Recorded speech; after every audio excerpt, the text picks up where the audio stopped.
Parashat Balak. Le pasuk dit au début de la paracha, Vayar Balak ben Zippor et kol asher asa Israël la Hémori. Balak, il a vu tout ce que les Bnei Israël, ils ont fait aux Hémori. Sous-entendu, la guerre et le triomphe des Bnei Israël sur les Hémori. Alors en voyant cela, quelle est sa réaction? Vayagor Moav Mipenaim. Il a eu peur, il a paniqué, il a dit à ses conseillers, si on continue comme ça, on va se faire envahir. Qu'il chor, achor et tirek asadetel. Un taureau dévaste tout sur son chemin, on va se faire anéantir, il faut faire quelque chose. Et c'est comme ça qu'il a eu l'idée de mandater les services de Bilam pour faire des malédictions au clan Israël ou à l'ennemi. Alors on pourrait poser une question très intéressante. C'est qu'il y a un autre goy dans la Torah qui aussi a vu l'histoire du clan Israël et lui sa conclusion était diamétralement opposée à celle de Balak. C'est qui? C'est Yitro. Vaishma Yitro, et kol asher asa Elokim. Il a entendu, il a vu, sous-entendu aussi, tout ce que Hachem il a fait au clan Israël.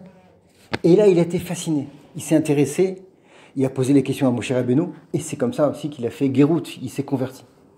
D'où la question très forte, il demande à Rabbi Elimelech ben Daman, quelle différence entre Balak et Yitro? Pourquoi l'un, il a eu la mauvaise conclusion, alors que Yitro, il a eu la bonne?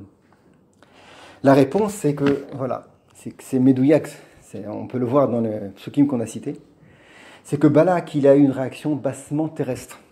Il n'a pas mis Hachem dans l'histoire.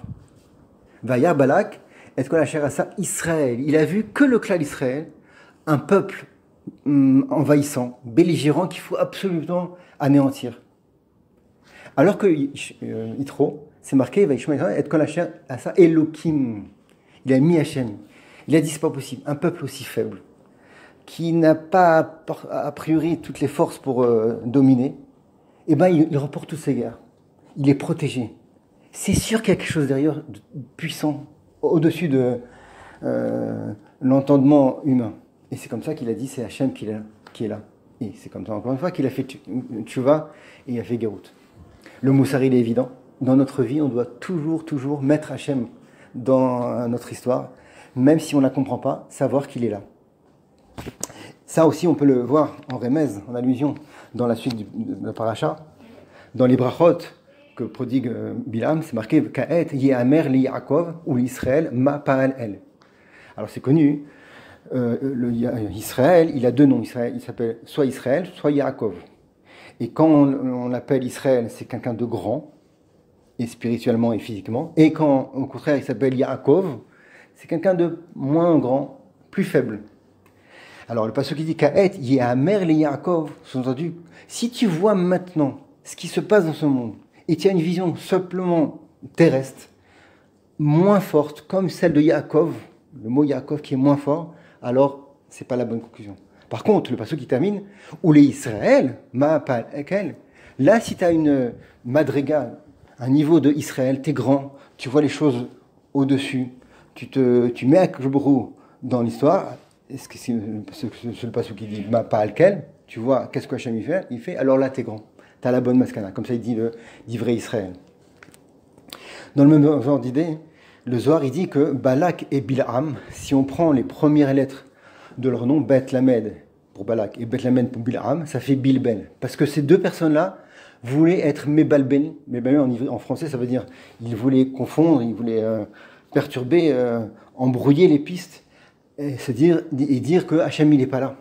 Si on prend la fin de leurs lettres, de leur nom, c'est Balak, c'est Kouf, Bilam, c'est Lamed, Haïm, même, toujours le Zohar, il dit que ça fait Amalek.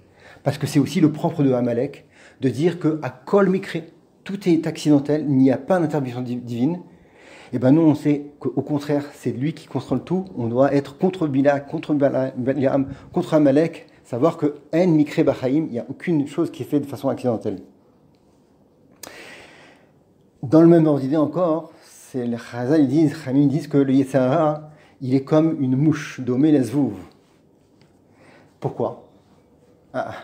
C'est pas très dangereux une zvouv. C'est pas une mouche, c'est pas comme un serpent, c'est pas un lion. Pourquoi c'est quoi ce machal? La réponse c'est que le Yetzer Hara, il est comme on dit tout à l'heure, il est mébalbel, il veut embrouiller. De même manière qu'une mouche, même si elle est inoffensive, elle veut embrouiller et à la fin elle nous fait faire des choses bêtes. Et ben pareil, le Yetzer Hara, il veut nous embrouiller, faire oublier que le Baruch Hu, il est là. essayer de nous convaincre que tout est accidentel et qu'il n'y a aucune intervention divine. Et ben non, nous on est là pour dire que Hachem il est là, il contrôle tout. On va terminer avec une histoire très jolie.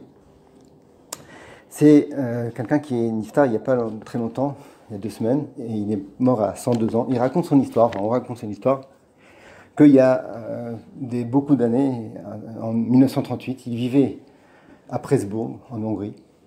Et là-bas, il y avait beaucoup de pression des Allemands, beaucoup d'antisémitisme.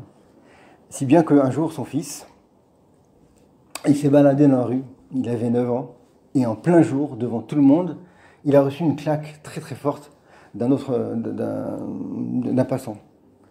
C'est quoi la conclusion de cette personne-là qui raconte l'histoire? C'est que si un goy en pleine rue comme ça, il est capable de faire honte à un juif sans aucun mobile, c'est qu'il y a Yad Hashem ici, il faut qu'on parte. Et c'est comme ça qu'ils ont été sauvés, tous, toute la famille, ils sont partis en Israël, au Hashem, tout s'est bien passé. Alors voilà, je nous souhaite toujours d'avoir la Emouna, être conscient que beaucoup il est là.